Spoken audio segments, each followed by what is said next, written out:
Right. Mic check, mic check. 1 2 1 2. 1 2 1 2 1 2. Mic check. Come on in. Come on in. Come on in. Mic check. All right. Come on in. This is live, uncut, unedited. And I'm going to change our title down here. My gosh. Great topic today. One of the topics that I did back in, I think, last year. And I'm going to talk about it. I want you guys to call in. Call in. Come on in, people.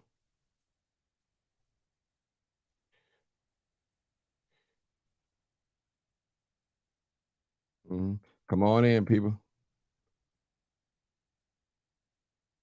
Come on in. It's live, uncut, unedited.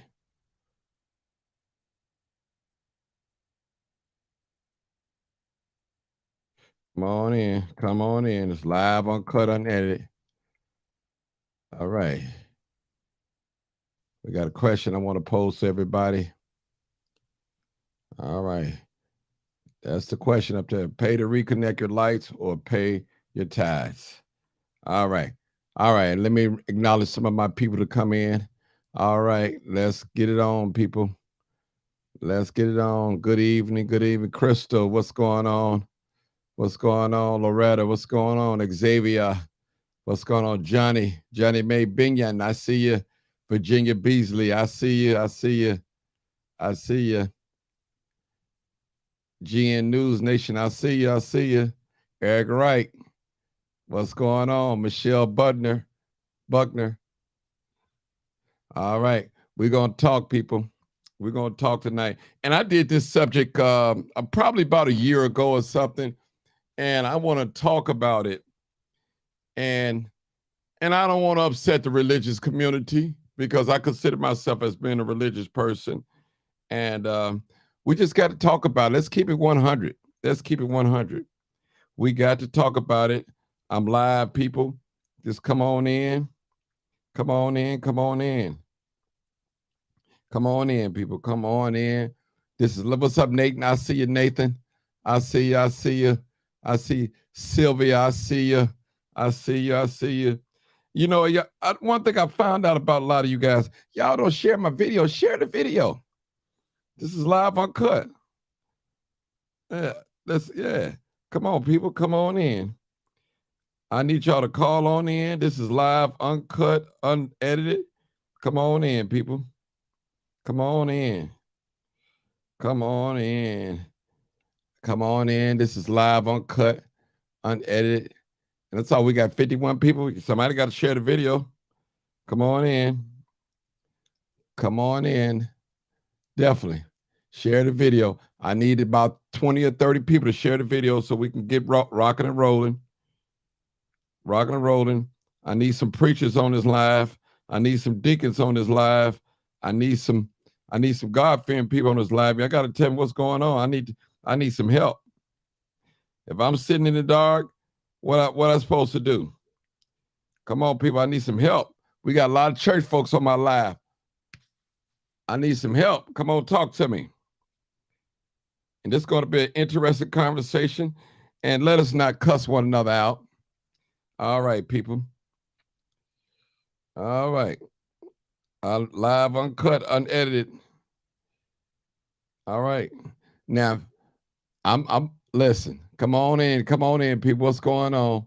Dion, I see you. I see you. I see you. Gamble, I see you. Michelle Ruckner, I see you. I see you. Listen, y'all come on in. Come on, share the video. Share the video. We're on prime time. It's 10 o'clock, 10 something. Come on in. I got a great discussion for you guys. Great discussion. And I want to hear from you guys. I want to hear from you. I want to hear from you. Live, uncut, unedited, people. Yep. Live, uncut, unedited. Come on in, people. I need you guys to come on in and share the video. Shout out to my YouTube family. Thank you, YouTube family. Make sure you follow me on Facebook if you can't reach me on YouTube. And Facebook, follow me on YouTube if you can't reach me on Facebook. Vice versa. All right. This is live, uncut, unedited, people. Come on in. Come on in. Come on in. I'm ready to fight. I need a good argument. I need a good argument. Come on in, people. Come on in. Come on in. Live, uncut, unedited. Come on in. This is a good one here. Y'all don't be cussing nobody out now. We don't need nobody cussing nobody out. All right. Let me share it on my page too. All right, people. Let me see how many people share my video. All right. Let's see what we got here. 17 people shared my video. Come on now, people. We got 44 people on here. Come on in. Come on here. Come on, people. Let me share my video. I need y'all to talk. Come on with it. Come on and share the video. I'm going to share it now because y'all act like y'all scared. Where my church folks at? I need y'all to call in 872-297-6389. Come on in. 872-299-0808. Come on in. Come on in. Come on in. Come on in. Come on in. All right. Come on, people. We need you. We need y'all church folk. Where my church folks at? I can't believe it. Y'all ain't saying nothing. Live, uncut, unedited, people. Come on in. Come on in. Come on in. Come on in. All right. All right. All right. Come on in, people. I need y'all to share the video and we can get started. Definitely get started.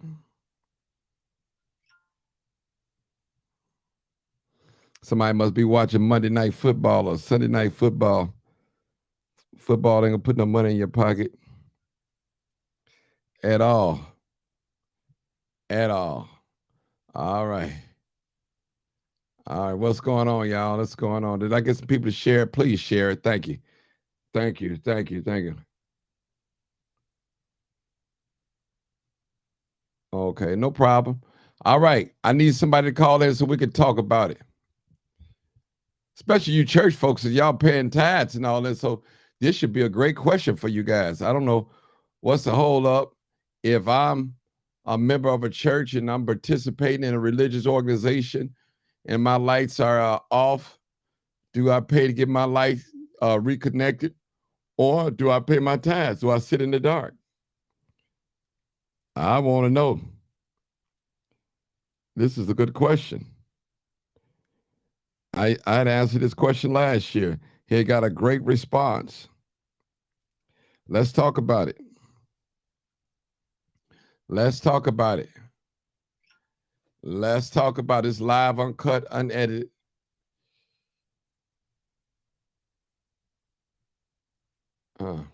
Somebody said, are you saying hi tonight? I said that already. I see you, Miss Tiffany Wilson. Let me call your name out, Miss Tiffany. I see you, Tiffany. Thank you for your support. All right. Michelle, I see you. Lester, I see you. I see you. I see you. I said you, Nathan. Brother D, all the way from Texas, I see you. I see you. Kim, I see you. I see you. I see you. All right. All right. Connie Chester, I see you. I see you. All right. Can we get this show on the road? I'm ready to get the show on the road. This live, uncut, unedited. Ooh, I'm hot. Let me get my fan on. This must gonna be a good subject because I'm hot. I feel the heat. Is it the lights? What is it? Somebody gonna call in 872-297-6389. 872-299-0808. Where my church folks at? Where my religious folks at? Come on in, come on, call. All right, come on, people. Come on. Somebody said God will supply all your needs. He will supply all your needs. That's right. Can we get started? I'm ready. This live, uncut, unedited. All right. Let's rock and roll. Oh, I got me a caller. Oh, that brother Donald Williams. I see you. That's right. I did this last year. This is a recap of last year. See if the response is different. I got a caller, 6759. 6759 is calling in. And caller, you are live, uncut, unedited. What's going on, caller? Come on, talk to me. How you doing, brother? All right, come on, talk to us. This is Pastor Donovan Price. Oh, come on. Oh, that's a pastor. All right, the street pastor. Come on, pastor. Come on with it. Come on with it, street pastor. That's what I'm talking about.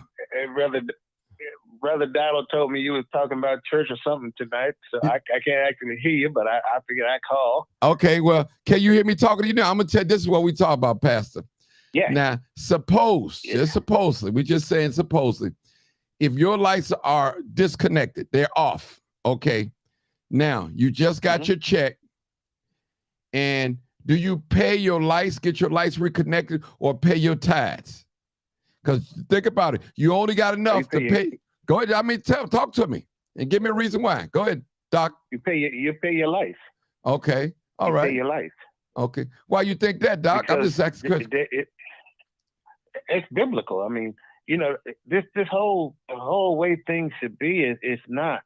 Everything ain't just conjuncture and people's opinions. The Bible it's a big book. It's got a big, and it's lots of instructions, and it tells in situations.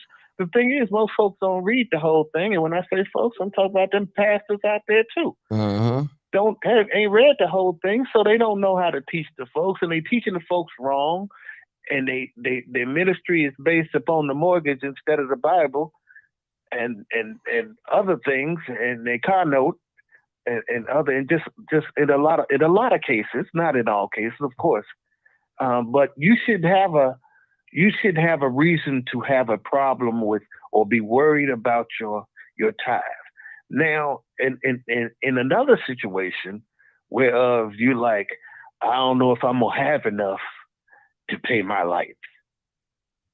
That type of situation, which is different, you know. Then that's different. That's where faith comes in. Well, go ahead and pay your tithe. You'll be surprised what can happen. But when you know for a fact, you know, I only got this much money, and it's a fact, then you go ahead and take care of your life. And do that and say your prayers or whatever. Plus, you can also tithe in ways other than money.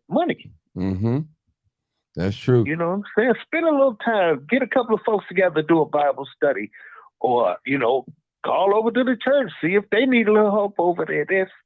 There's tons of other volunteer for street pastors. You know, there's all kinds of other ways to spend your 10% if that's what you're into.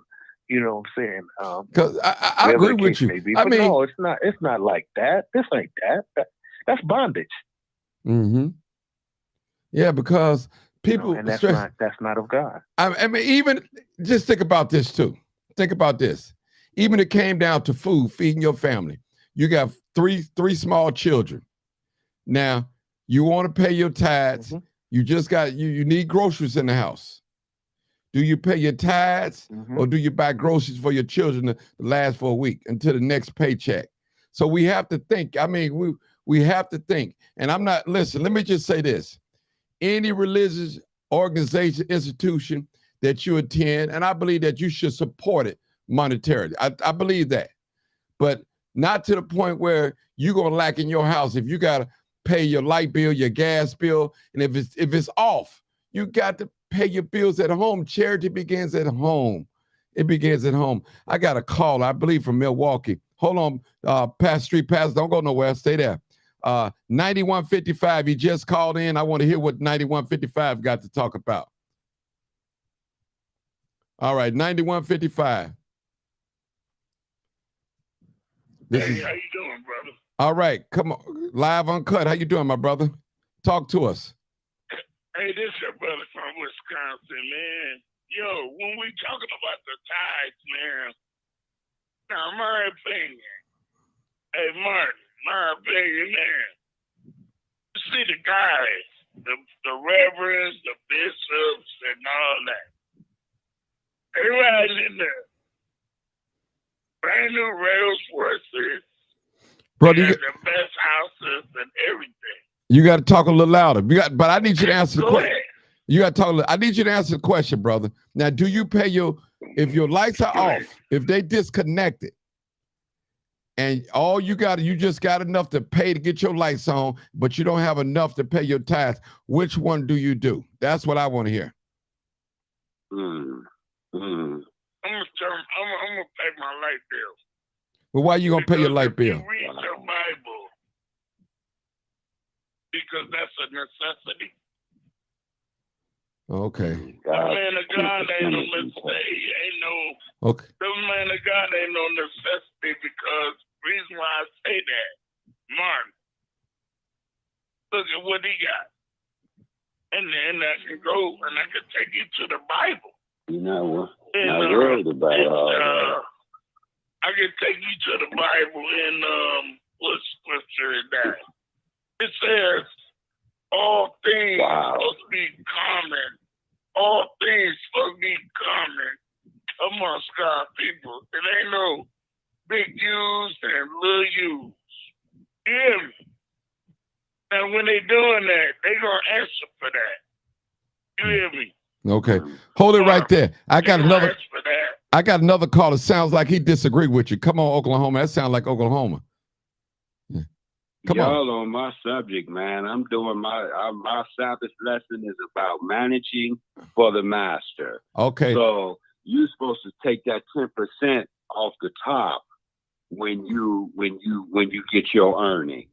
Then you will, and if you're paying tithes faithfully, God is going to open that window of heaven and pour you out a blessing. You don't worry about what the pastors or leaders are doing. They're going to be held accountable. You're giving it back to God because God owns everything.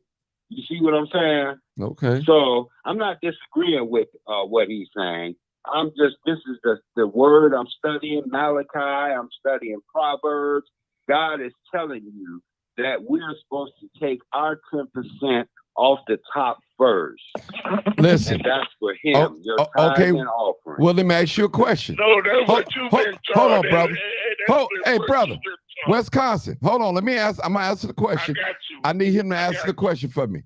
Now, brother Oklahoma, if your lights are off in your house, you just got paid. You got to get your 10%, or do you pay? If you pay your tithes, you won't have enough to get your lights on. What do you do? And I'm asking you as a brother, and it is whatever you say is okay with me, but I'm asking, that's the question we have today. And this is something I did last year. Well, our church, fathers, I'm an Adventist. Our church, we have community service to help the people. That's no wonder. You see what I'm saying? No wonder. So no wonder my lights are all. Let the brother talk. Hold on, brother. Wisconsin, you can't overtalk the brother. I'm talking. Wisconsin, Wisconsin. Let the brother talk from Oklahoma. Go ahead, let him talk. Go ahead. Go ahead, brother from Oklahoma. I know that God will make a way. If I have to call one of my sisters or brothers in Christ or a family member, look, my lights are on. You see what I'm saying? But I know that God will provide for me. This is the thing. What I'm saying to you. You still didn't answer my question though. I need you to answer the question. You tiptoeing around the answer. Now you got to. You got to, if you're gonna pay. No, I'm not saying that. I'm still gonna take that 10% off, and still be in the dark. I'm still gonna pay that tithe. Okay. And I'm still gonna if I have to ask the church, or if I have to ask you, brother, I need this to pay my life, I'll pay you back on my next pay, or whatever the case may be. You see what I'm saying? Right. Hey, so, brother, let the brother talk. Come on, brother. Brother, I can't keep letting you interrupt now. Brother, please. Okay, I won't do it. Bro, thank you. Lord have mercy, man. This brother, man. Cool. Please. Go ahead, Oklahoma.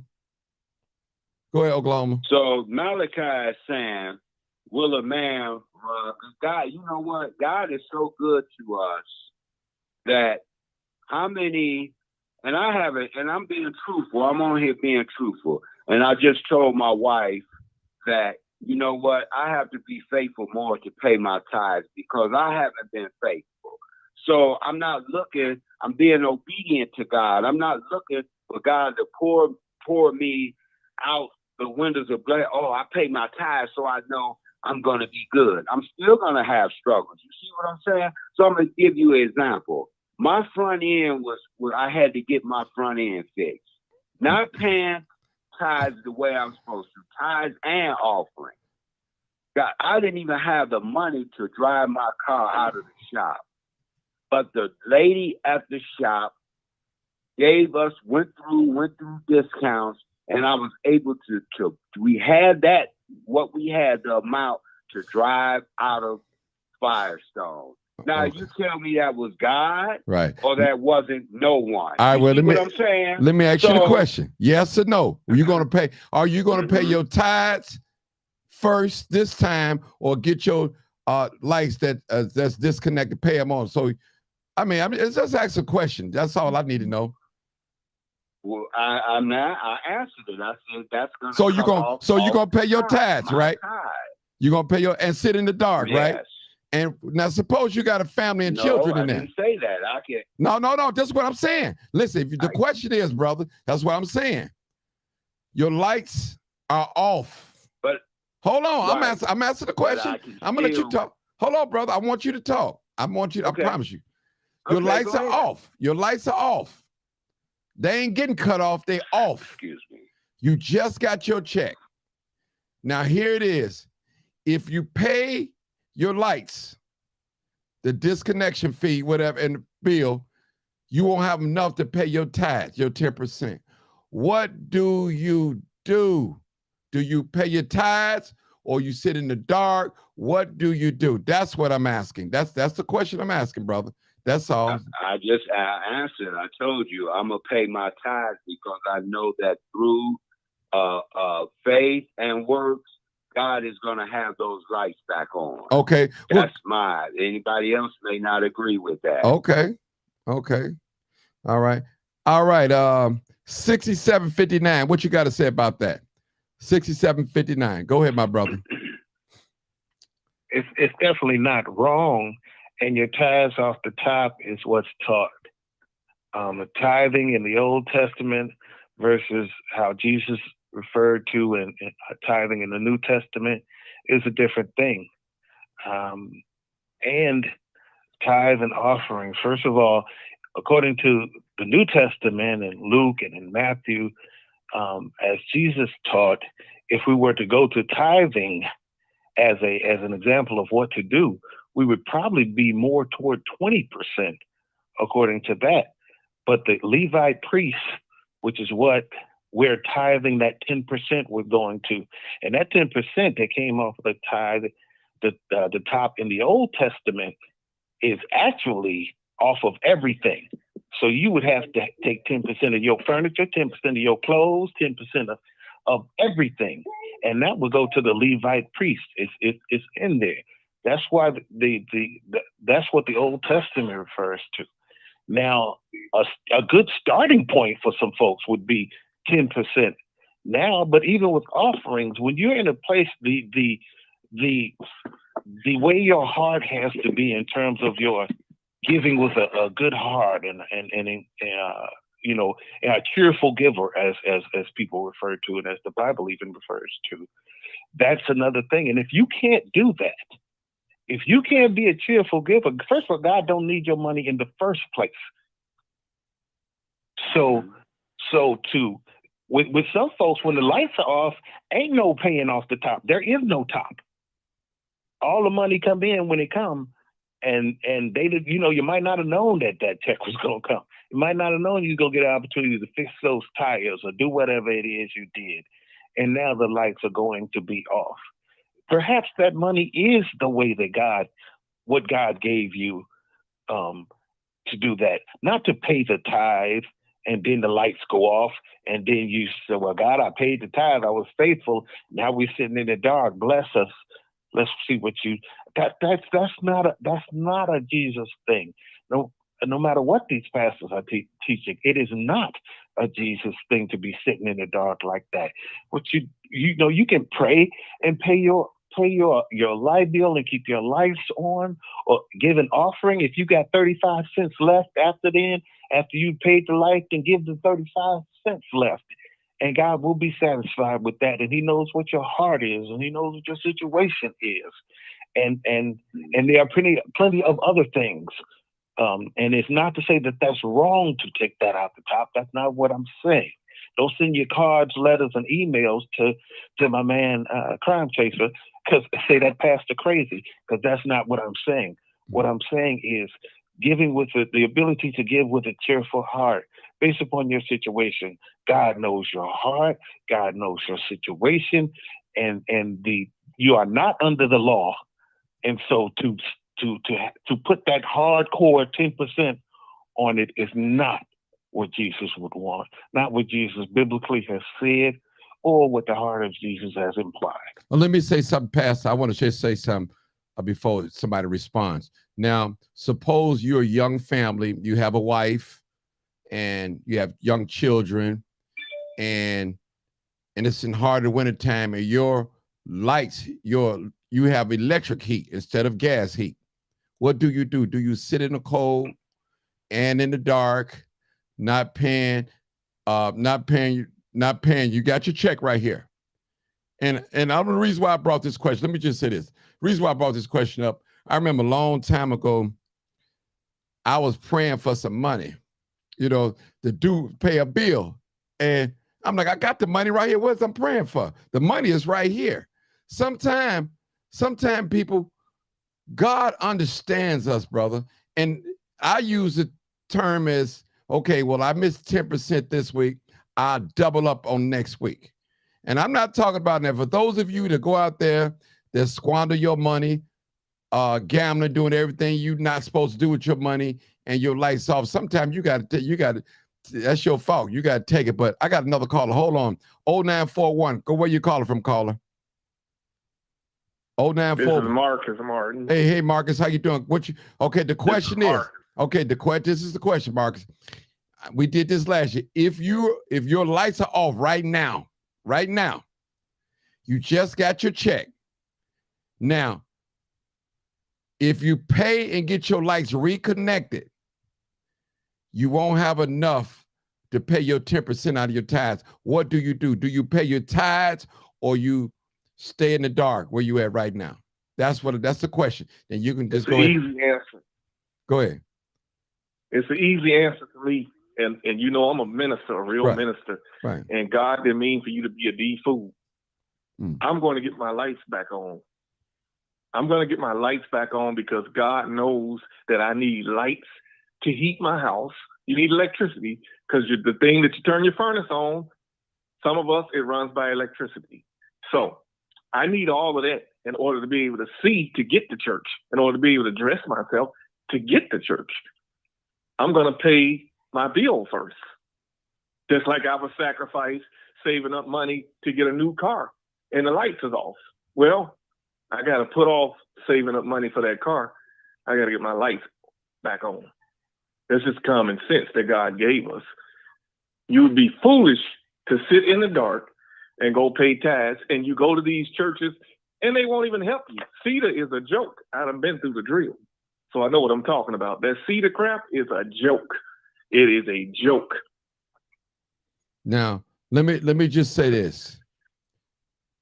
I believe if you are part of a religious community, a church, a synagogue, I think that you're supposed to support that particular religious institution. Now, I believe that. I'm not going against that.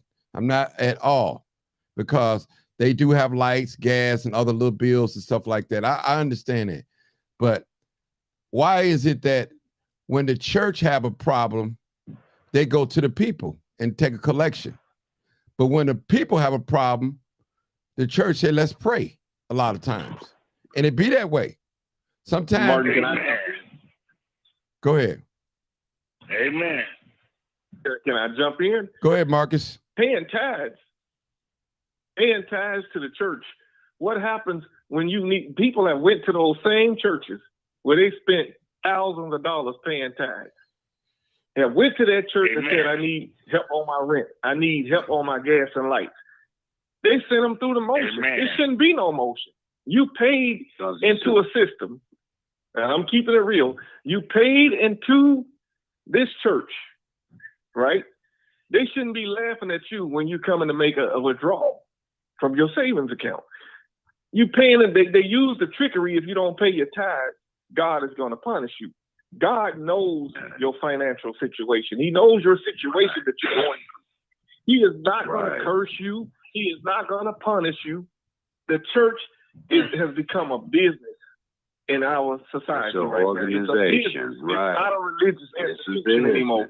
Yeah. And that's what Jesus meant when he said, you have turned it into a den of thieves and tore up the temple. Because he was upset at the fact that they was pimping his name to get money. So people, I would say to people, don't be a fool. Take care of your priorities first. You're not going to hell. And brother, you missed the sun. and Mark. Go ahead, Oklahoma. And Mark. Go ahead. Okay. Hey, Mark, can I say something? No, you can't say nothing right now, brother. You can't say nothing right now, brother. Oklahoma talking. Then you next. Go ahead. So that's what I'm saying. I would put my 10% to the side still. I wouldn't just pay the tithe because, like my brother Marcus was saying, God still gives us those 5 cents. But if I know, I'm still, just say if my lights are off before I get my check, I'm trying to make arrangements to get these lights back on. You see what I'm saying? So with the Adventist church, that's the only thing about is because I keep the Sabbath Saturday. They pay these pastors, the conference pay these pastors through the tithes from the church. When I give my tithe, I'm giving it to God. If they mess it up, whatever they do, they're gonna have to answer to the Lord. You see what I'm saying? But our churches should help, because even our particular church, well, we feed the homeless on this certain day. One of the deacons, oh, it's too cold. We're going to feed the homeless. You see what I'm saying?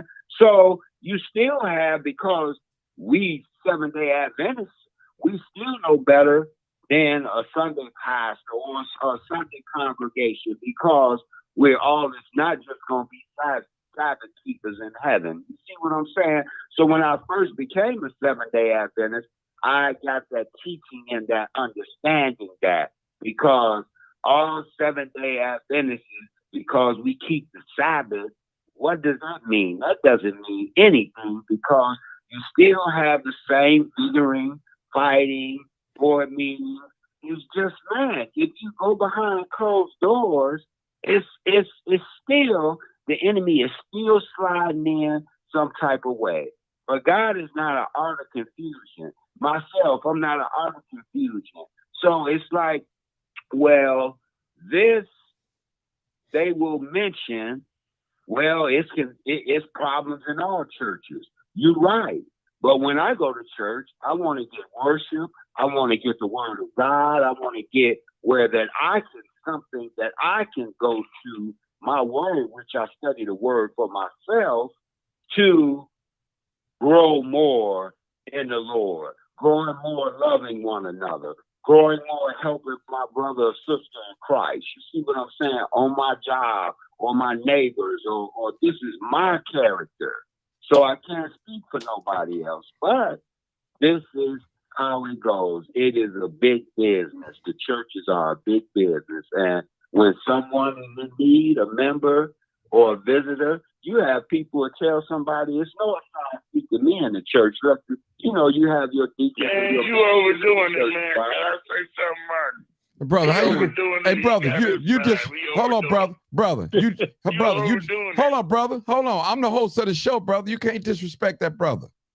You can't disrespect that brother. That brother have a right to his own opinion. But regardless, this is my show now. Okay, go ahead. Hey, brother, you got to respect that brother. I got you. Okay, you got to know. You know, hey, you got to respect that brother. He's speaking his truth. Okay. I'm done, Martin. Go. Oh, okay. Go ahead, Wisconsin. Go ahead, Wisconsin. I wasn't cutting you off, Oklahoma. I wasn't cutting you off. What I'm saying. I wanted to hear what you're saying. Okay, y'all okay. Go ahead. Go ahead. Yeah, you was a little too long, bro. I ain't cutting you off either. Hey, brother. But let everybody get a chance to speak. It's other people out here listening to us, so let us all talk. Well, talk, brother. What you want to talk about? Talk. I want everybody's opinion.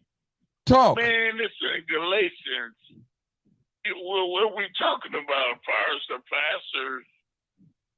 It's in Galatians in the Bible. Pastor, he got a Rolls Royce or a Bentley. Read the word in Galatians.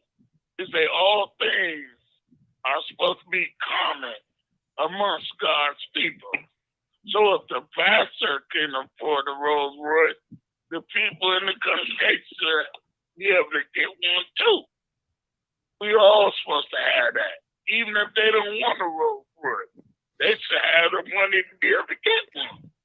Brother. So you saying a Rolls Royce? Come on, I need you to talk. You got to get to the point. Guys riding in these churches. Listen, what I'm saying is, I'm trying to hear. This says all things are supposed to be common amongst God's people. Explain that to us. If your pastor if you dropping them tithes down and he riding a Rolls Royce, you supposed to be able to have the 401 too. Brother. Supposed to be common amongst God's people. Now you turning me off now. Brother. You're trying to throw me off. I ain't do nothing, Martin. No, I ain't saying you been drinking, bro. You been drinking. Because you just keep going on in circles. You been drinking, bro. See? Come on. I gotta ask you. Now you just let that man talk. I'm letting you talk. A long time. Oh, brother. You listen. You saying the same thing. You just said that about 3-4 times. Over and over. You had a question. You talking about a pastor driving a road. I'm gonna let you talk. I'm gonna let you talk. You talking about this. You paying these sides. Listen, brother. Right. Listen. I'm telling you. You talking about a pastor driving a Rolls Royce? Not just you. I mean, if a pastor can afford. Hold on, brother. If a pastor can afford to drive, I mean, listen. Well, they probably can. Listen, brother. If a pastor can afford to buy him a Rolls Royce, that's him. If he can afford it, he can afford it. If you can afford it as a member, what I'm saying. What's wrong with a pastor driving a Rolls Royce? No, but I'm telling you. What you telling me? In the Bible, all things are common amongst God's people. So if the pastor can roll a Rolls Royce, the people that's in the congregation should be able to afford one too. Well, listen, brother. All people of God. No, listen, brother. He's no respecter of person. Brother. God is no respecter of person. Okay, bro. Right? Brother, listen. He's no respecter. Brother. This me, man. No, I know, man, but you, brother, you off. You ain't no joke either, man. Yeah, you off, brother. You off. You know what I'm saying? You going into another field, man. You talking about, listen. A brother if a pastor, male or female, can afford to buy him a Cadillac, that don't mean every member in his church should have one too. If they can afford it, they can buy it. That's on them. They can buy it. You know, some of these. How are they getting it? You just know. You know what? About the tithes. Know what, brother? Tithes and offerings. Listen, brother. Let me just say this. Okay. Let me just say this, brother. Let me just say this, and trying to be respectful to you. Listen, you have some of these pastors have a mega church. They may make $200,000, $500,000 a year. They can afford just about anything, any material thing. Okay. Okay. So what I'm saying is, I'm not against no pastor. Your boy over there about to reach out. Your boy over there, Reverend. All right, somebody else talk. I'm tired of him. I'm tired of it, brother. I'm tired. I can't take it no more. Well, I can't take it. Go ahead, Marcus. Go ahead. You know, I'm sorry. The pastors are getting rich off of people. Yes. Ignorance. That's what I would say. They're getting rich off of people ignorance, and they're using the scripture to scare people, because what they're not telling you is that we live in America. America is all about money. The God that America trusts is not the universal God that we all praise, right? The God that America trusts is the almighty dollar. That's what America trusts. That's why you have to buy Bibles. You have to pay preachers. You have to pay preachers to preach, to do your eulogy. You have to pay preachers to do all this. You know, here's where I get deeper into God. I'm not in the ministry for money. I'm in the ministry because God called me, and I love people, and I wish world peace. But we can't have world peace when we got all this confusion in the world. But we keep on fighting. We keep on trusting and believing in God anyway, right? I'm not against giving the church money, but I am against giving the church money so that other people in the church can get rich off of my ignorance. And when I come to the church for financial help, they talk in a different language, and they acting like they don't understand English and telling me to go seek help at a government agency. When I just paid tithes to this church. Hold up, let me talk. When I just paid tithes to this church, you can't help me? Why are you sending me to a government agency that couldn't help me? Thank you. I paid tithes to this church. So why don't you take up a collection plate to help the people that's suffering? You got these big, beautiful churches sitting in neighborhoods. One I used to go to sit on a block that's barely a block. But they always holler about, hold up, let me talk. They always holler about, will a man rob God? They quote Malachi. Will a man rob God? You know it's tithing time. Ain't nothing wrong with giving the money if you got it. But give from your heart. Don't give to look good before the pastor and all that, and before the people in the church. But also, if you need help from that church, it shouldn't be a problem for that church helping you. And that's where these churches have failed. And that's why a lot of people have turned their back on the church, and not God, but on the church, the system of the church. The black church used to be the foundation of the black community. And that's why these kids out here killing and robbing and stealing, because the church has failed. They look at, why would I go to church? Look at what's going on in the church. Exactly. It's a friends and family show. Exactly. And we should be able to get help. You see what I'm saying? That's all I'm saying. I wonder how many churches.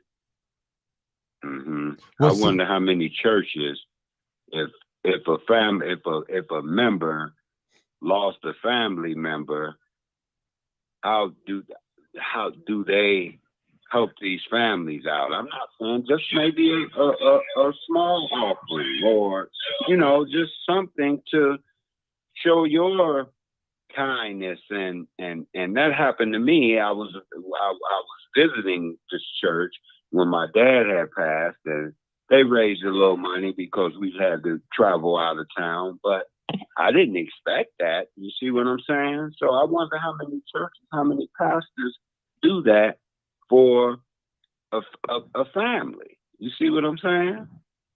But I don't know. I never experienced that had a family member died and I was, just a member of that church, but it was done to me. It was very appreciated, but I wonder how many pastors do that.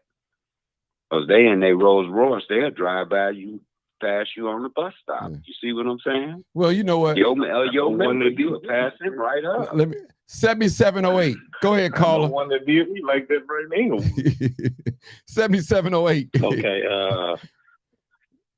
Go ahead. So I got a question. So okay. I need to get some clarity before I say my opinion, I think. Okay, well, man, ask you the question again. If people are looking for so my question is, what is the church supposed to do for the people? Like, what exactly is the expectation? It's a good question. Concerned about souls being saved. Okay, beautiful. Okay, so now we got a working definition. We got to understand it. And so if I take that and go to another denomination, like I don't hear people in the Catholic denomination talking this way as though the church almost owe them something. Like if you want to return on your investment, you need to put that money into a savings account or something else. Because in terms of the church, you get the money to the church, that money gone. You know what I'm saying? And so regardless of what the people do, to understand that lights got to stay on and the pastor and the staff need to get paid. But you ain't finna see none of that money. And for the most part, from what I've seen, churches don't necessarily do any extended community outreach. It's the hope and expectation, but I think it's a false expectation. Even though some churches have participated in that, you go there, you say your prayer, you give praise and thanks, and you leave. But I don't think, because I'm trying to not just look at black churches. I'm trying to see other churches, and I don't see that same expectation put on the church. We come here, we hear the word, and we leave. We give our money, and we don't expect nothing back but to be blessed. So why is it that a lot of people that attend these black churches think that the church almost owe them something? You know what I'm saying? Like because I come to expect the church not to help me out in that way because they haven't had a track record of doing so. So I think people need to be more responsible when they go to these facilities to understand that if you're looking for some help, or if you're looking for a community service and mental health services, any type of housing support, any type of employment support, the church is not the place to get that. According to the history that I've seen, the church is definitely, that's the wrong place to look for that. So stop putting the expectation on you. You're going to give and not receive anything back other than a blessing from the Lord. Federal government gives them money to help people. They come in, they get grants. Right. The churches getting grants. What I want to say, the churches are getting grants to help poor people in poor communities. So poor people go into the church because they've been told by these church leaders, come, we can help you. The Catholic Church, you don't see a problem in the Catholic Church because the Archdiocese helps fund the Catholic Church, but they have those little bake sales. They own those schools. Those people have to pay tuition for their kids to go to those schools. That's how they keep money flowing amongst the Catholic churches. They even own hospitals, basketball teams, and football teams. Major basketball teams, might I add. Major hospitals. You don't see a Baptist church owning a hospital. You see a Catholic church. I know here in Chicago, you got Holy Cross, you got Christ on the south side. Okay. They're owned by Catholic churches. So the Catholic Church keeps money. The people work together in there. They do help those people. Those people do go into the church and they help them.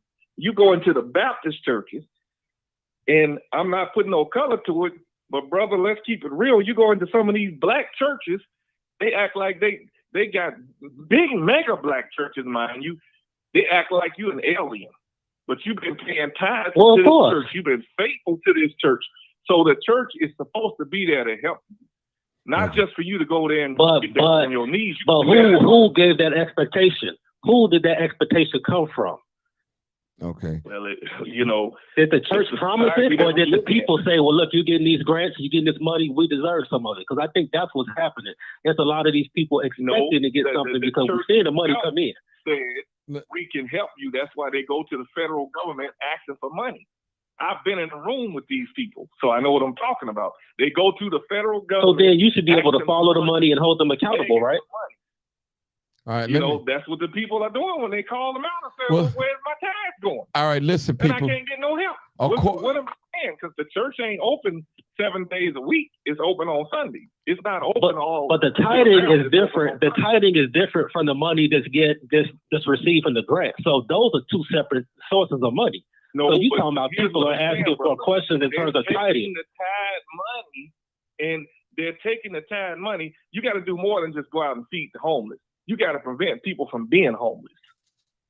Right. Can I say something? Let me just say so something. you're asking them to be a community service organization, but you're expecting what you would expect out of a traditional community service organization, and I don't think a church is that. Church is a community organization. Okay. It's more than just a church. It's more than a community service organization. Let me say this. It's a part of the community. Guys, let me say this. It's there because of the community. In fact, let me tell you something. The church has to ask permission. They have to go into the community that they're going to establish a church in and ask permission from that community to put that church there. This is what a lot of people don't know. Now, ask me how I know this, because I've been behind the scenes. They have to go into this community. They build a new church. They have to go into the community and meet with the community. That's the proper way of doing it. A lot of people don't know that. So the church is more than just a church on the corner where you go and you praise God. It's a community thing. It belongs to the community because the people that's coming in there, that's joining it, is a part of that community. Some pastors ain't. Hey, Marcus, hold on. They live way in the suburbs. Hold on, Marcus. Hold on. 872-299-0808. 872-297-6389. I want to quote a scripture here in the book of Acts, the 2nd chapter, the 45th verse and the 46th verse. Acts 2, chapter 2, verse 45 and 46. I just want to give an example here. This is just an example. You said Acts 2. 45. You said Acts 2 and what? 45 and 46. Okay. And I'm going to read it. This is the King James version that I'm reading from. Okay. It said, and they sold their possessions, talking about the church, and goods, and parted them to all men as every man needed. Verse 46 said, and they continue daily with one accord in the temple and breaking bread from house to house, and did eat their meat with gladness and singleness of heart, praising God and having favor with the people. And the Lord added to the churches daily. In other words, this is what I'm saying. I'm gonna go up the little verse. I want to go up. Let me go up another verse. I'm sorry. Well, the point I'm trying to bring out, in the New Testament church, they gave everything. They didn't give 10%. They gave everything. They gave everything. And the scripture said that the apostles gave every man according to their need, what they needed. They gave everything. And we tripping over this 10%. But back in the New Testament days, they gave everything. That's my point. And we fighting and arguing over 10%, a little bit 10%. And what if God said, I need you to give your house up, put your house up for sale, and give all the money to the ministry? What are we gonna do then? You know, so I'm talking about religious folks that go to church, that talk Jesus, that talk God. I'm talking about it. And listen, and I know the church is not a lending institution. My last brother from the western suburb, the church is not a lending institution. But I'm like this. If you're a member of a ministry and you've been given money, that church should reach back and help you. And a lot of these churches teach that if you give your money, God gonna bless you and all that. Listen, you can keep giving your tithes, you still might be poor. You might die poor. So that's no guarantee because you give money 10% that you're gonna be well off. You can't do that. You can't tell people that. Can I? Okay, go ahead and say something, brother. Can I share this script with you? Yeah, go Let ahead. me share. You said Acts. You said Acts 2 or 3? 2. You said 2. Yeah, Acts 2. Okay. It says this is the study Bible. It says when a physical or spiritual need became known in the church, action was taken to address it. 1 John 3:17. The New Testament believers demonstrated their love for one another by giving self-sacrificial. So there it is, right there. You just said it. Yeah. Okay, we got a new caller too. Hold Everything. on. Okay. So 4433. New caller. Go ahead. 4433. So I would say, if I had a choice, I've been a member of a church for the last 16 years, and I'm going to pay my tithes first. And let me tell you why. Okay, The do you know church the that question? I go to- Hold on. Do you know the question? Yeah, you said pay your tithes or your light bill. Okay, Yes, hold on. I do know the question. Now, hold on. The question is this. If your lights are off right now, and you just getting your check, do you pay your tithes or do you get your lights reconnected? That's the question. That's it. So that's why I don't want you to jump out and people try to attack you. But go ahead, sister, talk. Go ahead. So if your lights are off right now. Oh, it's okay. So if your lights are off right now, and you just got your check, and you're like, okay, well, and you take your 10% off. When you take your 10% off for your tithes, you realize you don't have enough money to get your lights reconnected. What do? Do you pay your tithes or do you pay your lights? Go ahead, my dear sister. Go ahead.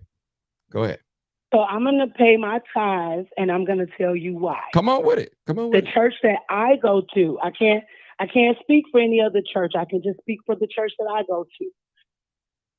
If a situation like that happens, I'm going to pay my tithes, and my church is going to take care of my light bill. Okay, that's a blessing. That's what I said. I had COVID. I've been a member of this church for 16 years, and I paid my tithes faithfully. When COVID happened, I had an issue, and I'm a single mother of 5, and I could not work for a year. They paid my rent, and it's not cheap. They paid my car note. They paid my light and gas bill. So I'm going to say, pay your tithes. And it just depends on the church and the organization that you actually go to. But the church that I'm a part of, they will tell you, pay your tithe, we'll take care of that. Because the tithing part is what you're giving to God. And I understand a lot of people struggle with those type of things because a lot of churches are not that way. And I was listening to a few people talking, and it's unfortunately that you pay your tithes to some of these churches and they won't even look your way. Matter of fact, some of them don't even know your name. And that's unfortunate. And I have to say, I'm going to have to say this too. And this is probably I'm African American, and my church is all basically Caucasian. I'm a Mormon. I go to the Church of Jesus Christ of Latter-day Saints. And it's a bunch of them everywhere. But what I'm saying is, when we're talking about service and things like that, these are the things that they actually do. So it bothers me sometimes that I don't get this from my own church, from the people that look like me. Why aren't we? If this is the way that the churches is supposed to be brought up, and this is what we're supposed to do, why aren't we? Good point. May I ask you a quick question? How did you go about asking for that money? Or how did you go about getting that assistance? What process did you have to go through? All I had to do was reach out to my bishop and let my bishop know what was going on with my situation. And my bills was paid. And they paid my bills for the whole 2020. When I got back on my feet, I continued to tithe as if I normally would. But they keep records. They know who's tithing and who not. I'm a faithful tither. Okay. And I just happened to be in a tough spot, and they were there to help me. It's a blessing. I can't say nothing against that. I can't listen. Hey, listen. Now, Martin. Look, that's just like the government. They ain't finna give you something that you ain't put in. So if you was a first time member, you didn't put that money in, so it's rightfully, it's the least they could do. You see what I'm saying? I'm glad that they did that for you. That's a beautiful thing. Beautiful thing. But if you was a 5-month member, would they have done that? They would have. They would have. I've seen it with other members. They would have. Give you food. We have our own grocery store. We don't have to go to the local community. We have our own for the actual church. And we can go there, pick up milk, food, whatever it is that we need. There's a list that we go through. We write it down. And then we go and pick up our bag. Yes, that's what they do for their members. Okay. That's how. Let me ask you this. Go ahead, Marcus. Do you mind? It almost sounds like a church. It almost sounds like a church. The church you're describing, I don't think they're Mormon, but I did some work for a church out in Rolling Meadows. And this is a mixed congregation, I want to say, because it's got some black pastors there too, but they own a lot of other churches. And she mentioned something about a grocery store. Yeah, this church got a grocery store in it. This church take care of its own too. And when you see churches like that doing that, and you're paying your tithes, I mean, people wouldn't have no problem paying their tithes because they see what their church is willing to do for them. That's a blessing in itself. Yes, when you're at a church. But see, like I didn't know. I didn't know that they were going to do that. But see, and that's the grateful part about it. I didn't know that this would be something that they would actually do, especially for the extended period that it was. And the expenses that I have, like I said, nothing that I have is cheap.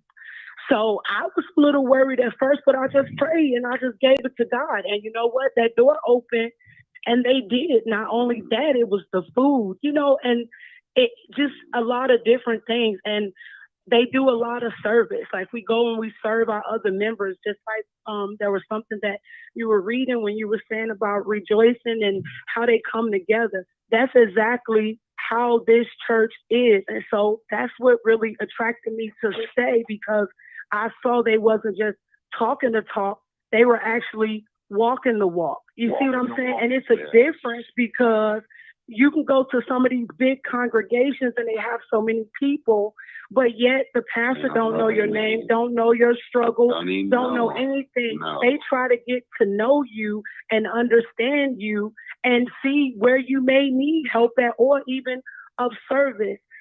I remember one of our members, her husband had lost his job. He was because in this particular congregation, and I'm a single parent, so I don't have a spouse, but a lot of them are husband and wife.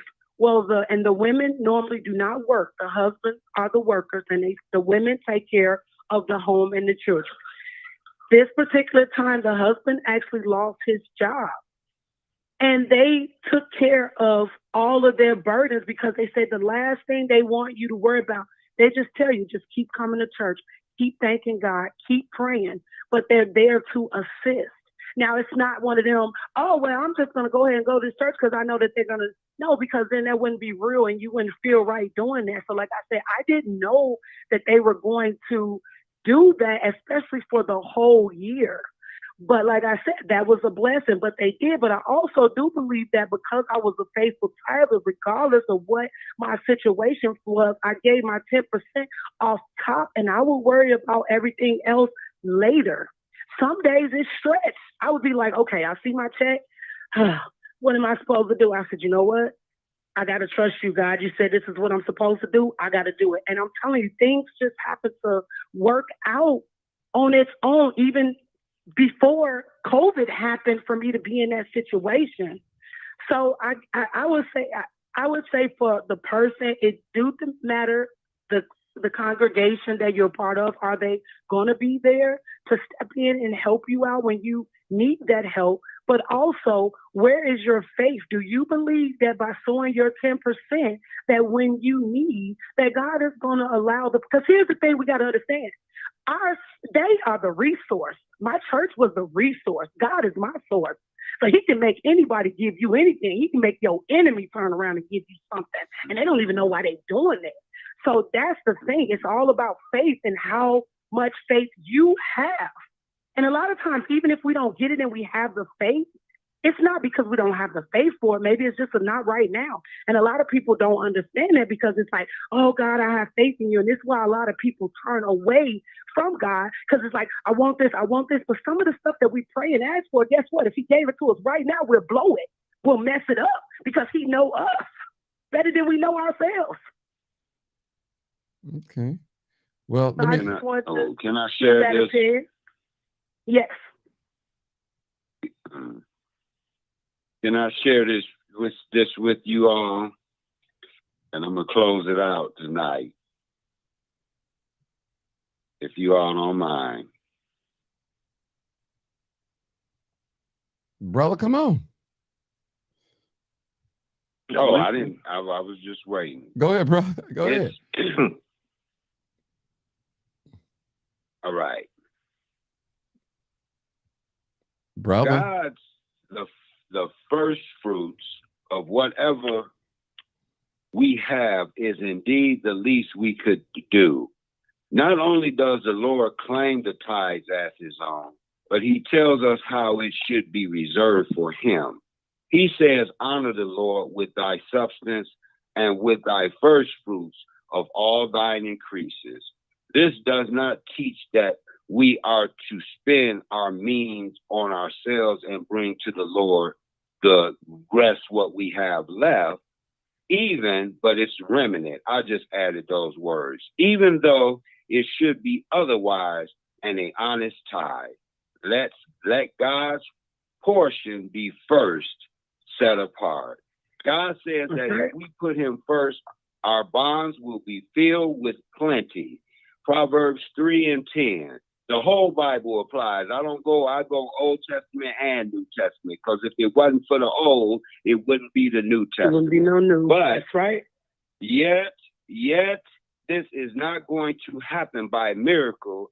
That is, you are not going to wake up one day and find your barns and that suddenly fill. Instead, the Bible is fulfilled with principles about good stewardship, careful planning, and financial responsibility, of which faithfulness to what God calls us to do is our first and foremost responsibility. I'm done. Okay, great. Good. So in this sister case, it's a good deed. I mean, God bless. She didn't see it coming. She stayed faithful about giving, supporting the ministry that she's in, and they came back and blessed. But that's not the case in a lot of cases, though. You can give and give and give, and I've seen people been giving tithes faithfully for years, and when they get sick and not able to give tithes, they won't even have their funeral there. So it's a lot of things that go on, people. Go on, because. Can I say something really quick? Yes, go ahead. Okay, and this is just me bearing my testimony. Go ahead. So even though I've been a member of this church for 16 years, I wind up going and visiting another church with a friend because she was just like, oh, you should come and check out my church. You should see. And, after praying and everything, and I had went up and asked for prayer because I was having some pain in my body. And do you know that pastor, he asked everybody. He said, the Lord is telling me that we need to be a blessing to you. I walked up out of that church with $500. They didn't know that I had a need. So the reason why I say the blessings don't come the way that we think they will, I didn't know I was going to go to this new church of these strangers that I didn't know, but they were obedient to whatever God told them, and they blessed me, and I never stepped foot in there again. But I do believe it's because I tithe on top, straight out, before I do anything else. And it's not easy. It's not easy. But that is a testimony. And my friend was just like, oh, my goodness, girl. I said, that wasn't none but God. I said, because I didn't even tell you that I needed some money for this. That's what I'm saying. Yeah. And God, he works. He works. But, see, my thing is, God might want it all. He might not want 10%. He want it all. That's true. I'm more than 10%. Hold on, brother. Hold on. The Bible said the earth is the Lord's, and all they that dwell in the fullness therein.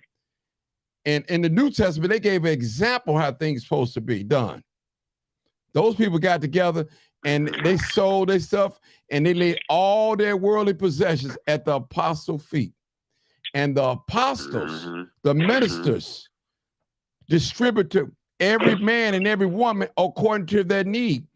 If the church don't take care of their own, you fail the mission. The mission is you fail. You fail. This is the church duty to take care of their members, new and old. Because hold on, let me give you an example. Yeah. Now I might be 13 years old. Hold on, brother. Hold on. There you go again, brother. Listen, brother. There you go again. About to give you an Listen. Listen. No matter if you're a new member or old member, it's just like I got a son. He's 23. Then now I just had a newborn. That son, that 23-year-old son and that newborn is still a family member. And I'm going to treat them as if they was the same age, no different. So my point is, if you just join in the church and just start paying and you run into financial hardship, they should look out for you. They should look out for you. Absolutely. Now, I'm not saying you out there putting your money in the slot machine and all that and buying dope. Now, that's a different story. Amen. Now, you know, that's a different story. Amen. We talk about financial hardship.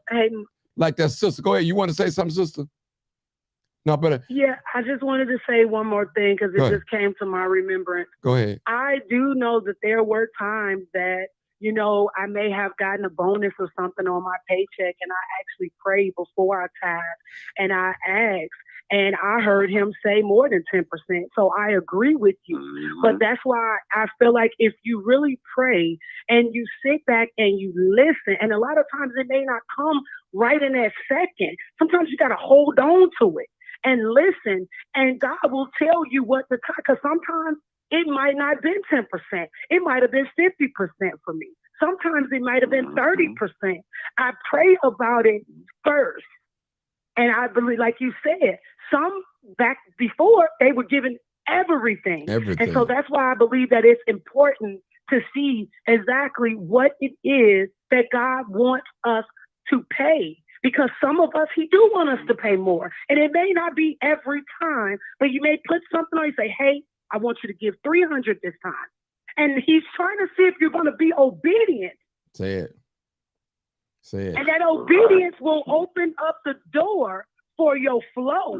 That's the thing that we don't understand. We have to be obedient to what he's telling us to do. And a lot of times it's like, oh no, I can't do this because I got this to pay. You be obedient. The next thing you know, something will happen, that bill will disappear. I didn't have that happen before too. They told me I owe $700 for a bill, and I'm like, oh my goodness, how am I supposed to pay this? Next thing you know, it didn't disappear, and I didn't call like, are y'all sure? Because I don't want to be in no trouble. And they ain't never came back. So when I'm talking about miracles and the blessings of God, the thing about it is I've seen so much. I've been blessed with so much.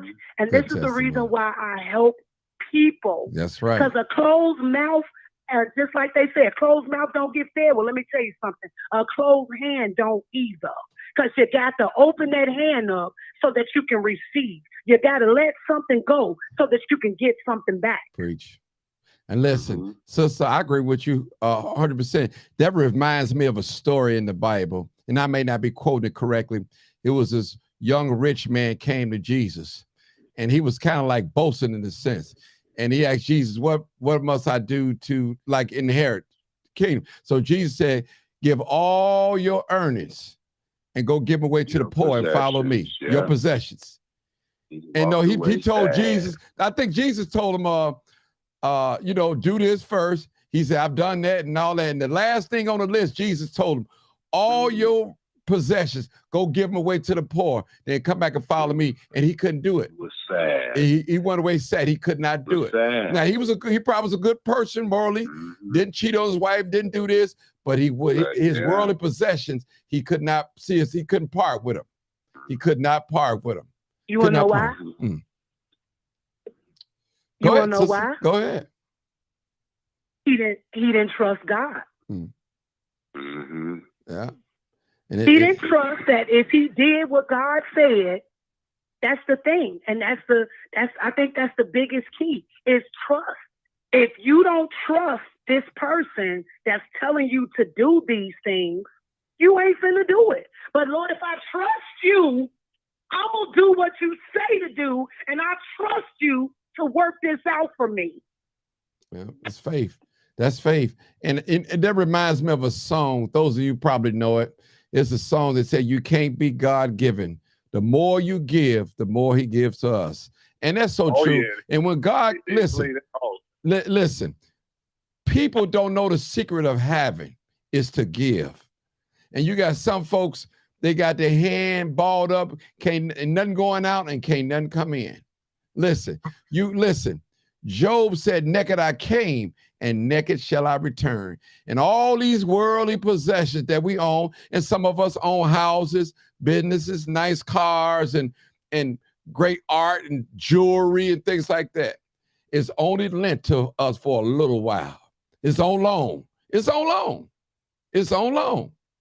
And so it behooves every one of us that's listening to this message tonight. Hold everything in life with a loose grip, because knowing at any given moment, it could be taken away. I'll give you an example. Those that have been around for a while, when they had that Hurricane Katrina in New Orleans, and those people, some of the people had some nice money, cars and everything. They had a debit card, but couldn't get to it, couldn't use it because there wasn't none. When that flood came, it was like every man for himself and God for us all. They couldn't use, they were sleeping in the dome. And I'm quite sure it was some people that was financially established, but that bank card didn't mean nothing. That credit card didn't mean anything. That beautiful home that they had didn't mean nothing. That beautiful car didn't mean nothing when tragedy struck, when the storm came. So I'm telling us, with all these worldly possessions that we own, they're only on loan for a certain amount of time. Now, I'm not saying go out there and just blow everything you got and just give everything you weigh and to just give it. God had to tell you what to do with your worldly possessions. But just know that you will not be able to take them with you when you leave this life. And if you living, it's a possibility you're going to die, because you're living to die. And that's point blank. And I thought I want to throw that message out there to all of us. Even that body that you in right now, listening to me, is only for long. It's only temporarily.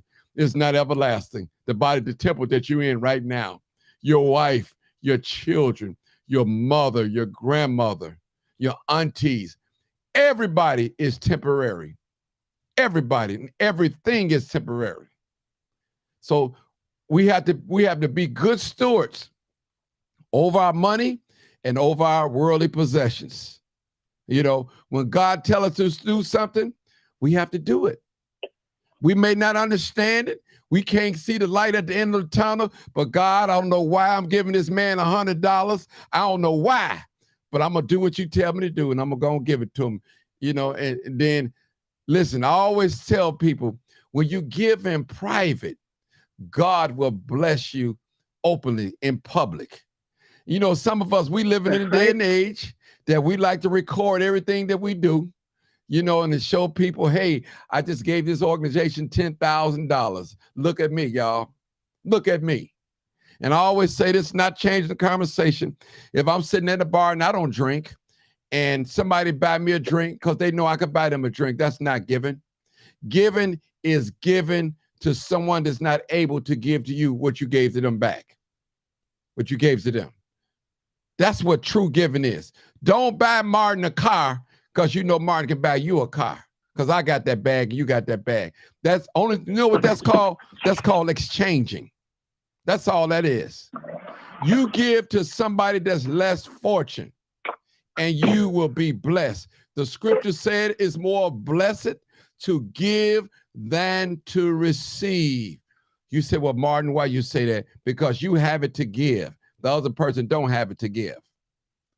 I remember many times I've always have been on the receiving end, but it's the one that's receiving is the one that's in need. I'd rather be on the giving end.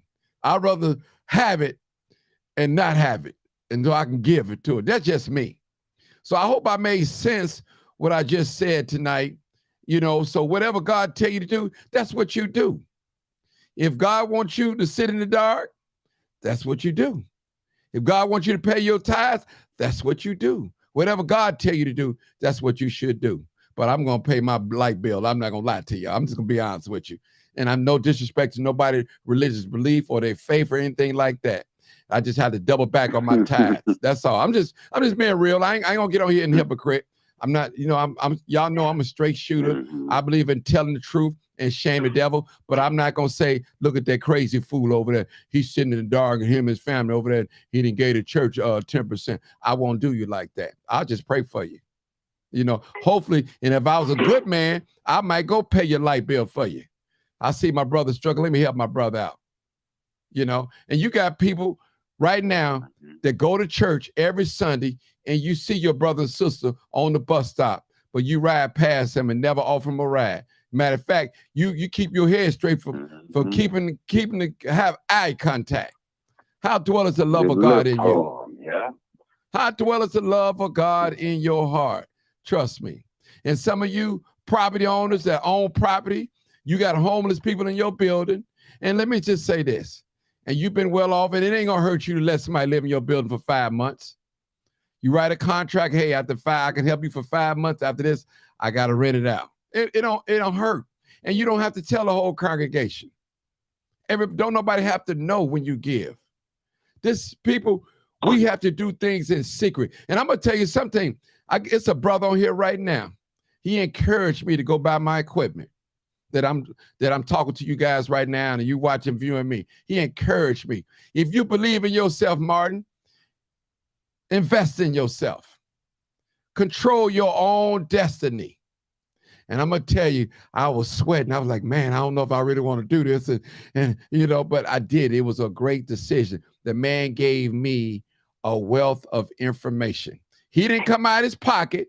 And I wish he could have gave me a couple of thousand, but he didn't do that. He gave me some information and I act on it. And he didn't know where I was financially. Matter of fact, he even offered one time to buy me a board, you know, a board. But I said, no, I got it, brother.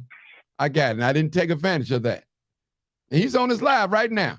And I'm quite sure, I always tell him, I said, brother, if it wasn't for you, I probably wouldn't have stepped out on faith. And sometimes it takes a wealth of information, not just money, information.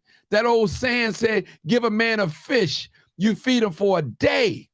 But if you teach him how to fish, you feed him for a lifetime. And that's what that brother did to me. He showed me how to fish. He pointed me in a direction. And here I am today talking to you. You know, not on the iPhone 12, 11, 13, 14, but on a professional setup right here. Because my mind was, go out there and buy you a nice SUV and look good and let everybody see you. No. I invested in my craft, what I love doing, and it paid off 10 times, tenfold, if I may say that, tenfold. And it's still paying off as we speak right now. So if you can trust God and believe God, do it. I always say giving to it hurts, but you can't be a grudgingly giver now. You got to be a cheerful giver, knowing that it's going to return. And if it don't return, still give. Trust me. I've had people walk up to me and give me $100. Say, brother, keep up the good work. I was at the flea market one time. A lady walked up, an old lady, looked like she was a church lady, and gave me, she said, I got some money for you. I'll be back. She said, but don't look at it until I walk away. And I promised that. And she handed and folded and put it in my pocket. And when she walked away, I looked, and it was a crisp, brand new $100 bill. I said, thank God. She said, I appreciate the work that you do in the community. And see, people see you. They will give unto your bosom. Just do right by people. God will send people. And one thing about me, that's why I don't like asking people for money. But those that give me money without me asking, I know they really wanted me to have it. Trust me. And I'm not living off people. I do work. Those that know me in my private life know what I do. You know, so people, I'm telling you, God is real. He's good, but we have to start blessing one another. If you ain't got no money and you got some information, give somebody some information to help them out. That's all I'm saying. You may not have no money to pay my light bill. Say, well, you know what, Martin? I got a friend that work at Cedar. This is what you need to do. Matter of fact, I'm going to walk you up there. I'm going to take you over there to help you get your lights on. This is what you need to have. Proof of income, your ID, your social security card. If you can't fill out a paper, I'm going to help you fill out the paperwork. Bring your bill, your old bill, your cutoff notice. So these are the things that we have to do to help one another. We can't have the attitude wishing a person fail, wishing them well, but hoping they fail. No, you got those too. In your face, they wish you well, but inside in their heart, they're hoping that you fail, not be successful. That's a spirit. And when sometimes we have to move in silence, that old saying said, don't let your right hand know what your left hand doing. Sometimes when the mission is completed, then that's when you can let people know it's done. I got a new car. Well, where is it? It's out sitting outside. Oh, you didn't tell me. No, I wanted to get it first before I tell you. Because see, when you tell people things and they don't want to see you with them, that's a spirit. That's a spirit. Warn against what you're trying to do. You might have a bunch of fellas, and the fella, you say, hey, you know what? I'm run the street land with this woman. I'm finna settle down and get me a family and get married. Now there's a spirit in his buddy like, man, I don't want to do that, man. We can't hang out and we have fun and threesomes and all that. And I'm still on the same subject, but you don't want that brother to change. Don't nothing stay the same. Only thing that don't change is God. People changes. We change. We are one age for 12 months. Night and day, it changes. God, the only one that don't changes, people. So that's my story, and I'm sticking to it. Do I know everything? No, I don't know everything. I'm still learning. Anybody want to say something? Because I'm done. Y'all want to say something? I do. Go ahead. I just want to piggyback off of what you just said. Yes. So I want to, based off of everything that I just heard you say, for me, actually going to church, reading my and studying, the Bible itself teaches us about keeping our mouth closed. And let me tell you how. Mm-hmm. Now, there's a such thing. So I don't want us to get confused because we are supposed to testify of the goodness of God. Mm-hmm. Okay. We're supposed to do that. But he ain't say tell all your business. And this is how I'm gonna tell you it's in the Bible. The Bible teaches us that we have a heavenly language.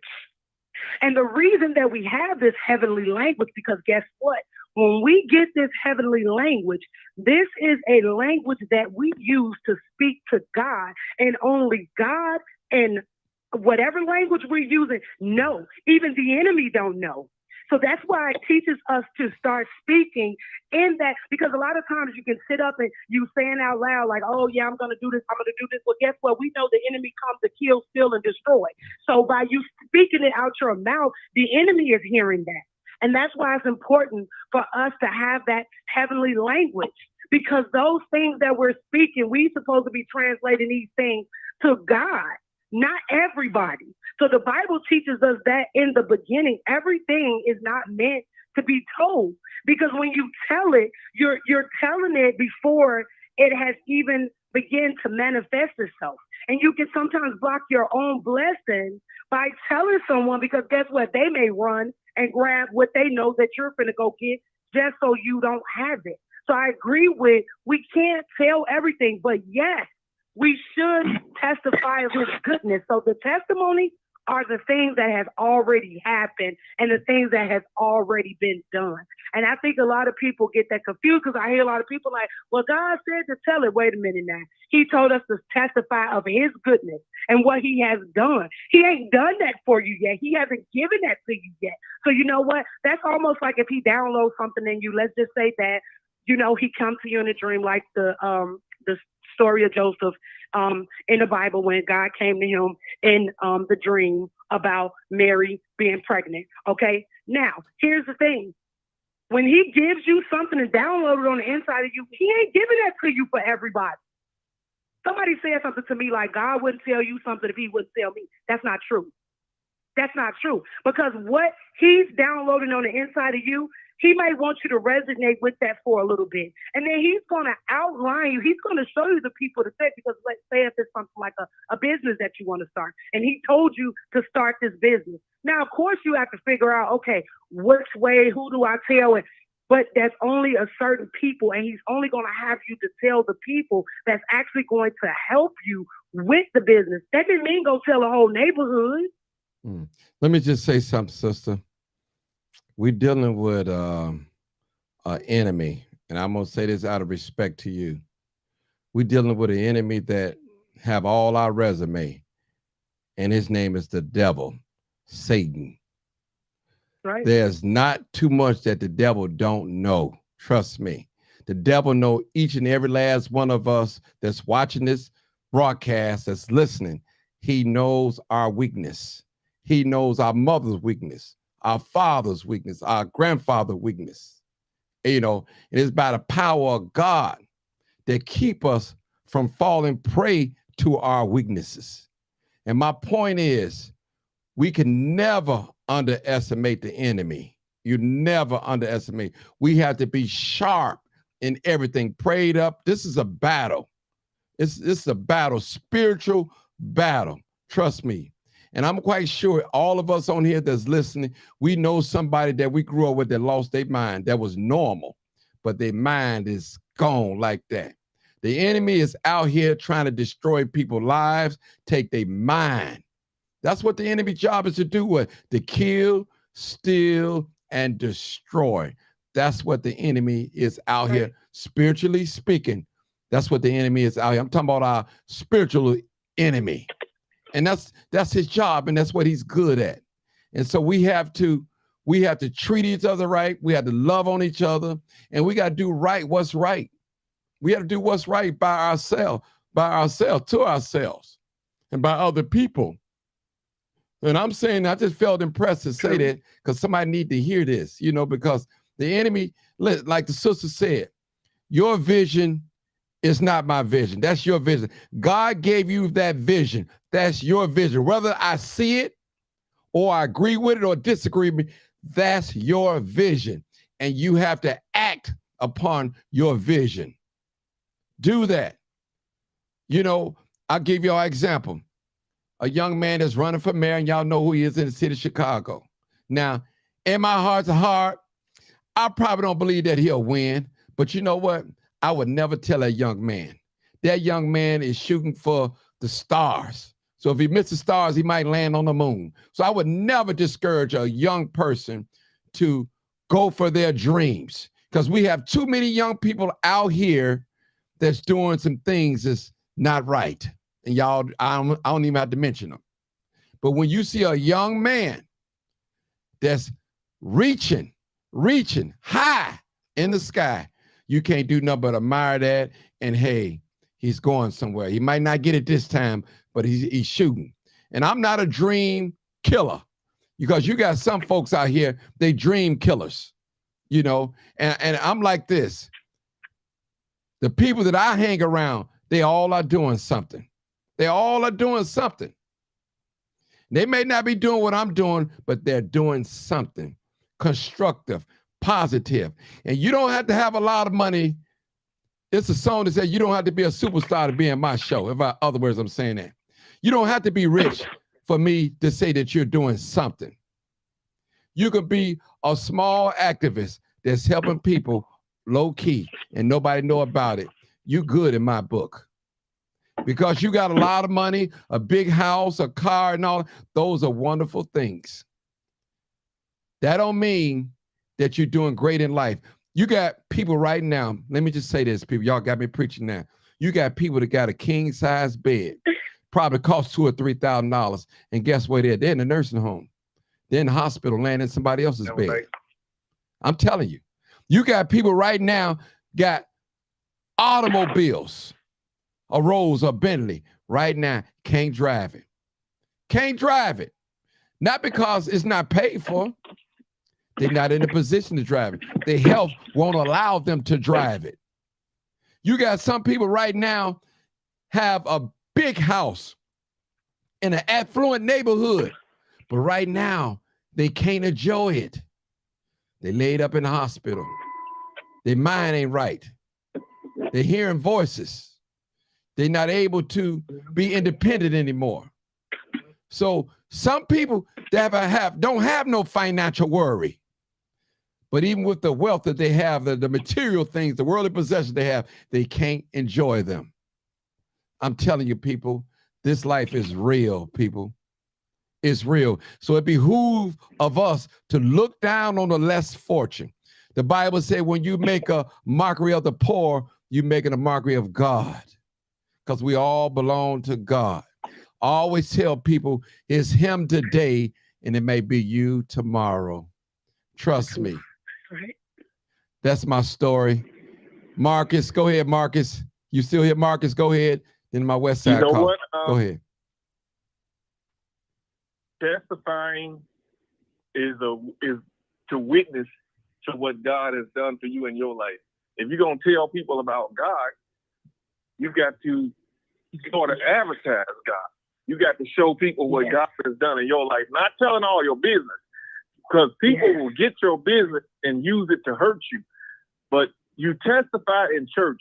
God won't let you tell all your business. Trust me. When he give you, put it on your heart to testify in church and to tell what good he has done, you're gonna tell what God tell you to say.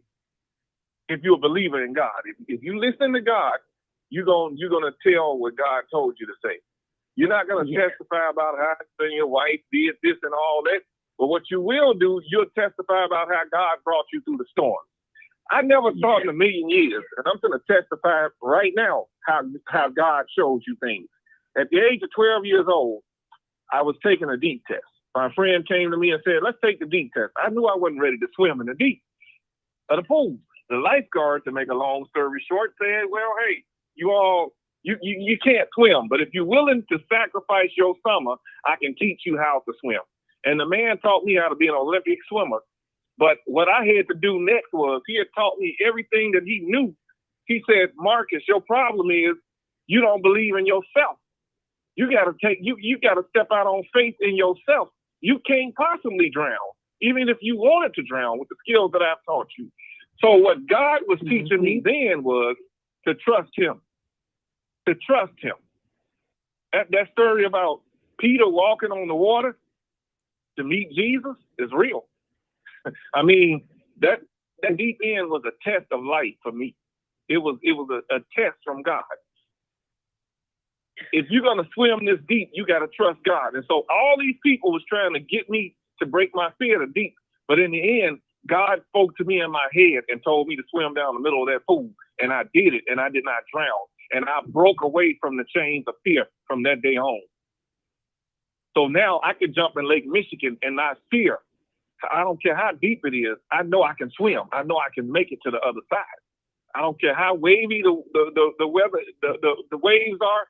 I know with God on my side, I can make it through the storm. But God did not tell you to put all your business out there, because there's some people sitting in the church that's not there to serve God. They're agents of the devil. That's right. Right. Good. 7708. And Can I say something? Hold on, sister. Let Marcus talk. I got one. Go ahead, Marcus. Okay. A lot of people make the mistake of telling too much of their business that it hurts them. You can't even tell your best friend all your business because it'll hurt you. And when God blesses you, he blesses you in private. And if you're going to do something for somebody, you don't do it for accolades. You do it because you love to do it. I go into Inglewood. I shoot Ogden Park football team all the time. I could charge them big money, but I don't, because I'm not doing it for the money. I'm doing it to help those kids whose families are struggling. The last thing they need to be worrying about is a photographer. So I'm doing it so that they'll have something to look back on when they're grown and show their kids one day. That's my pay. I'm going to figure out another way to get paid. But it ain't about being paid. If you're going to do something, do it from your heart that God put it on you to do. That's all I got to say. Okay, 7708, then I'm going to let the female sister go last. 7708, come on, last comments. Okay. 7708. I know you've been patient. I know you got a lot of things going through. All right, I'm doing all right. I'm really just listening. Okay. Well, okay. Right. I really just listening, you know what I'm saying? But I will say some last comments, I guess. I think it's important to really vet some of these churches. I know there are some churches where the pastor has a calling, and that's how they kind of rose up in the ranks. They might have assumed that position because of someone leaving the church or someone's passing, and they have a calling and they know their word, and this is how they rose up in the ranks in the church. There's other people that go through school and they study Greek and all these other things, and I think it end up with two different outcomes in my experience. It's similar to when we were talking about kids going to charter school versus a traditional public school setting, where in a certain school setting, everyone has to have certain credentials versus in a charter school, you don't necessarily have to have the credential to show you have skill to do the job. So I found that when I try to look at churches, and I try to go to churches where I can hold them accountable to the things they've learned and the studying they've done. I've been to some churches where there are some great motivational speakers, but they don't know their word at all. And they spend a lot of time on the tithing portion of the service. It's always a red flag for me. Something you said tonight, Martin, I think was key though. Talking about people sharing information with you and like other ways of giving of yourself that's not monetary. And I wish that some of these churches give their members alternate ways to give of themselves. So if I don't have money to give, if this is the only way, like what other ways can I tithe? What other way can I provide a service to this church community that will help the overall community that's not monetary?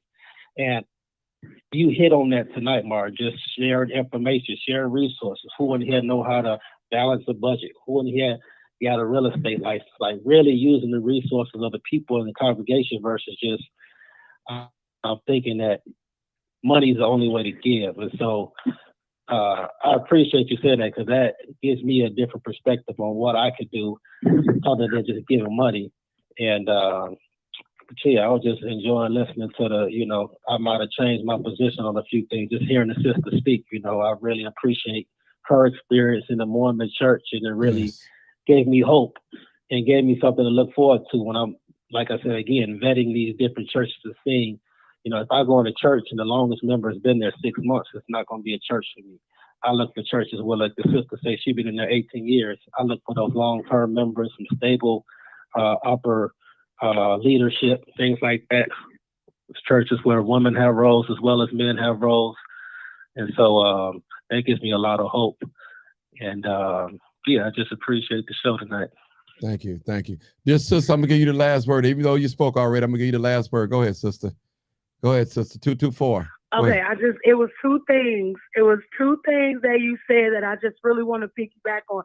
And this is not me. I'm not trying to put my beliefs on anybody. I'm not trying to.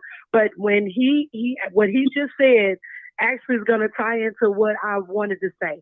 So the first thing that you were saying when you were telling people about the different ways to tithe. Here's the thing. In the Bible tells us a story about a woman. She didn't have any money. I think she had maybe some food or some beans or something. And that was her tithing. That's what she used as a tither. So you are absolutely right. It's not all about money. We have other resources. We can serve each other. We can buy food for the next person or help them, just anything that they may need in a home and different things like that. And that's one thing that I love about my church, because one thing they will do is they always ask me, is there anything we can help you with? And I'm always the giver. So it's so hard for me to receive. And I finally was like, you know what? It's okay for me to receive. So if I need some furniture moved or my garage cleaned out, they will come and help me do that. And they do it with a smile on their face. So that's one thing that I wanted to mention. The second thing was you were saying about the enemy, and you were saying the enemy knows all of our weakness. But here's the thing. A lot of people don't want to believe what's in the Bible, but I'm going to tell you, everything we need to know is in there, because the Bible tells us to put on our full armor, God. That's our helmet of salvation. We got to put on this is telling us we need to cover our mind, because this is where we know the enemy is going to attack. Because here's the thing. If you think it and then you speak it, guess what? It starts to manifest. So it tells us, put on our full armor each day when we get up. Just like you put your clothes on, guess what? What you're going to do? You're going to put your shirt on. You're going to put your pants on. That's the way that we should be putting on our full armor of God, because we already know the enemy is coming, and God let us know this. So a lot of times we always say, oh, well, the enemy did this and the enemy did this. Well, let me tell you something. Everything ain't the enemy. Sometimes you can be your worst enemy because you knew what was right, but you decided to do what's wrong. And we can't keep giving the devil too much credit. We got to take accountability for what we did. That's all I want to say. Okay. We'll leave it at that. Live, uncut, unedited. We'll leave it right there, people.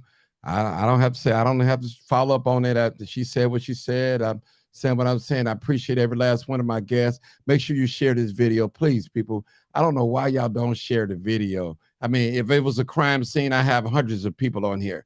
You know, people want to see blood, but I'm offering things. Listen, we're offering things. This is an informational channel, and we talk about life. We talk about gangs, drugs, life, relationship, finance, everything. And people don't want to listen in. And they wonder why they're in the shape that they're in. You know, there's a song that said, the potter want to put you back together again. But you got to want it. You got to want it. Nobody's going to ram no information down your throat. Trust me. People out here giving valuable information out that will get you out of your situation. Not just financially, but mentally, spiritually, everything. That's it. Everything is not about money all the time. You can't put a monetary value on a friendship, on a bond. You can't do that. It's not that type of party. I got friends that will come out. If I get stranded 3 or 4 o'clock in the morning somewhere, they'll jump out of their bed and come and get me. Those are the type of friends that I love, that I appreciate. Keep them close and make sure that I do right by them. You know, some of us, we just users. No, let me say we misusers. Because I always tell people, use me, but don't misuse me. Use me, but don't misuse me. And that's what we do to some of each other. We misuse each other. We take each other love and loyalty for granted. And we can't do that. We cannot do that. We have to love each other unconditionally. I'm not going to love you, brother, because you can't give me nothing. Some people want to love you because you got wealth and material things. I'm going to love that brother the same if he ain't got nothing to give me. And if he's loyal and show me a stand-up type of guy, his word is everything to me. And we all know people that got money, but everything that come out of their mouth is a lie. Their word is no good. They try to buy people, give people things. But our word, people, is all we have. It's all we have. And we got to be men and women when it comes to business. So if you see a need to help somebody, help somebody. God bless you. Help them. Help them. God put it on your heart. Help them. Now, you got to know the difference between that. The scripture also says, don't cast your pearls before swines either. Because, see, some folks, you got some people out here know they can get some out of you. They don't need it, but since they know they can get some of y'all, they're going to go and ask you anyway. That's wrong. That's wrong. Then you got people out here that know they're going to borrow money from you and they'll never pay you back. That was their intent at all times. They lying. You dead wrong. You're dead wrong if you're doing that to people out here. You did whatever you want to do with your money. And you ask that man or woman to loan you some money. You're supposed to pay your bill, pay it back. Now you duck and dodge. You won't take their call. Now you got attitude when they catch up with you. Come on now. You got to do better, Mr. Man, Mr. Woman, Miss Woman. You have to do better. That's my story. Good night, everybody. Good night. Live, uncut, unedited. Make sure y'all share the video. Share the video. Peace out. I want to thank all my callers. Thank all my guests for coming in. Thank you so much. I'm logging out. And that's the end of this live. And I'll make sure I cut out because I always leave the live on. In the stream.